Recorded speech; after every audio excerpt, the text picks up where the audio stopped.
一提到西行取经，绝大多数人第一反应都是唐三藏和他那3个妖怪徒弟，或者是真实历史中孤独的唐玄奘。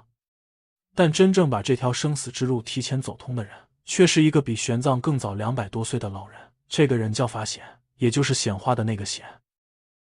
不熟悉佛教的应该没几个人听过，但这个人确实是个狠人。他是在60多岁，也就是领养老金的年纪，才开始决定离开中原，穿越死亡沙海，攀过万年冰川，才去到了古印度，把佛经带回了汉地。你说换作当代，我们一趟飞机也就半天到印度，而他在退休的年纪整整走了14年，走过30多个国家。哼，对的，这可比什么走线要难上100倍。最终才到达天竺，把佛经带回了中原，然后写了本书叫《佛国记》。就这种精神信仰，我认为当代是很难再找到第二个了。问题是领退休金的年纪为何还会有如此的动力？1000多年前怎么这么多狠人啊？其实法显出生在一个普通人家，这家人可能被缠上了什么冤亲孽债，出生的孩子都会早夭。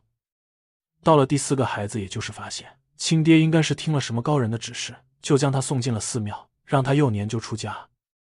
神奇的是，他一回家就得病，在寺庙里就安然无事。就这样当了童子鸡，直到他老爹去世了。叔父劝他还俗，给母亲养老送终，传宗接代，可法显直接拒绝了。当时他的母亲其实就在寺庙外搭了个简陋的小屋住着，每天守在门口，就为了偶尔能看儿子一眼。当母亲在门外苦等时，10几岁的法显在想什么？他在想，如果我回去了，不过是重演那3个夭折哥哥的轮回，唯有在这青灯古佛下做到了断舍离，才能见到如来实相。说明法显确实是从小就有慧根，所以他的出家就从保命成了佛缘。等他长大成人，真让他痛苦的事出现了。当时东晋虽然佛教流传久远，但中原的佛经残缺不全，尤其是戒律不全，僧人连最基本的规范都常常无从遵守。说白了就是人性嘛，书上没说我要遵守啊。大家修行基本靠悟和猜，甚至出现了很多行为不端的僧人，也就是一些钻空子的老六。法显应该是看不惯这些酒肉和尚了，或者说他觉得这些败类玷污了佛门。他明白，如果没有完整戒律，汉地佛法就永远立不稳。于是，一个领退休金的年纪的有着坚毅信仰的老和尚毅然就出发了。他是否想过自己会回不来呀？佛法精深的高僧怎么可能会想这些？正所谓人活一世如梦幻泡影，随心而行，随风而动。当然同行的总共有11个人，这取经团确实比玄奘要高级。法显在《佛国记》里写，沙河中多有恶鬼热风，遇则皆死，鸟飞不下，兽走不存。意思就是沙漠上的唯一地标，只有前人的枯骨。哪怕是当代探险队，在缺氧和万年冰川面前，也会想着要不要回头。这个取经团是有人冻死，有人折返，有人病故，最终真正陪他到达天竺的也就寥寥数人。没有名声，没有随从，只为了心中的信仰而行。你要说显化，我认为这才是真的显化，而不是现在 YouTube 上那一堆的大奔显化。求求佛祖赏我一辆大奔吧。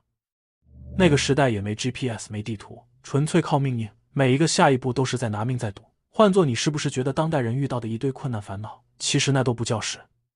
而这就是高僧的境界，面对同伴的厌弃死亡，面对时时刻刻出现的绝境，做到了不动观。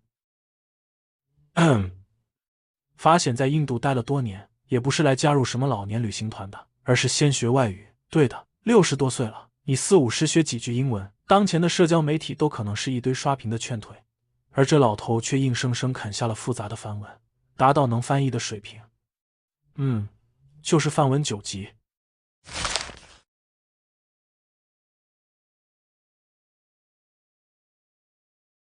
而当时印度很多经书是不外传的，全靠口耳相传。法显就在各个寺庙里蹲点，听懂，然后手抄、背诵、默写，最终带回了摩诃僧奇律。这正是他7、8年前的初心，补全汉地佛教的戒律。听着是不是很魔幻？但这就是真正的愿力透到了现实中。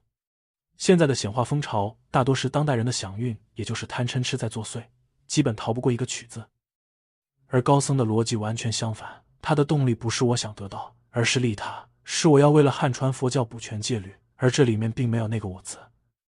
哼，我可能走到一半就挂掉了，怎么办啊？我都这么老了，还要学梵文，为啥呀？我好累啊，歇一歇吧，这破戒律有什么价值意义啊？这些就是普通人在走这条路时脑海中会浮现的念头了。而法显就不一样了，他不是为了法显去走这条路的，也不是为了扬名去走这条路的。当他不再有私心，他个人的生老病死就变成了次要的，这种愿力就直接调用宇宙级的算力，也就是俗称的显化。其实我感觉这条路正是他的证悟之路，证明了佛法不虚。拿命去换戒律，值吗？其实我也理解不了。法显在拿到经书后的返程路其实比去程更加魔幻。在印度和斯里兰卡游历抄经多年后，法显带着珍贵的摩诃僧祇律和多部佛经，选择从海路回国。他当时已经年近80岁了，还让他走那条正道之路就过分了啊。我佛慈悲，80岁的老头换今天都躺病床了。在回国的商船上，船在海中遭遇风暴，漏水严重，满船的商人都慌了，疯狂把货物往海里扔以减轻重量。但法显死死护住那几箱沉重的经书和佛像，他在心里默默祈祷，这种祈祷不是求保命，而是求经书能传回汉地。同行的商人们觉得法显这个老和尚是扫帚星，就想将他扔下海。幸好同行有懂佛法的居士威慑住了商人们，他才没被扔到海里，毕竟在凡夫的眼中他就是很碍事啊。而最魔幻的事情发生了，这艘船原本计划去广州，结果因为风暴和迷航，竟然斜跨了整个南海和东海，最终在山东青州登陆了。也就是他不用再跑大半个中国就能回到中原。从65岁出发到80岁归来，法显跨越了命运死神设下的所有路障，究极解释了什么叫做显化。上岸后他也不是在感慨死里逃生，而是把带回来的戒律送到当时的都城南京后继续疯狂翻译。汉地佛教从此有了完整的摩诃僧祇律，僧人们终于知道该怎么持戒了。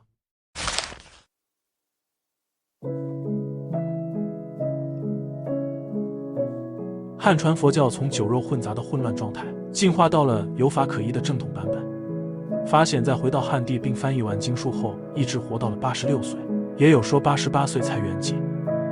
在那个人均寿命不到40岁的东晋，这个老头在经历了一辈子的极端摧残后，竟然还刷新了当时的长寿记录。哈哈，我靠，传奇狠人，就算当代顶级探险家来了都得竖起大拇指说声佩服。而这就是一代高僧的终极显化，啪啪打脸那些总想显化大奔的主。如果你去问那时的法显，老头，你后悔吗？他大概率会懒得去想你问的问题，而是指着地上的那叠经书，微微一笑。你看，戒律这不是带回来了吗？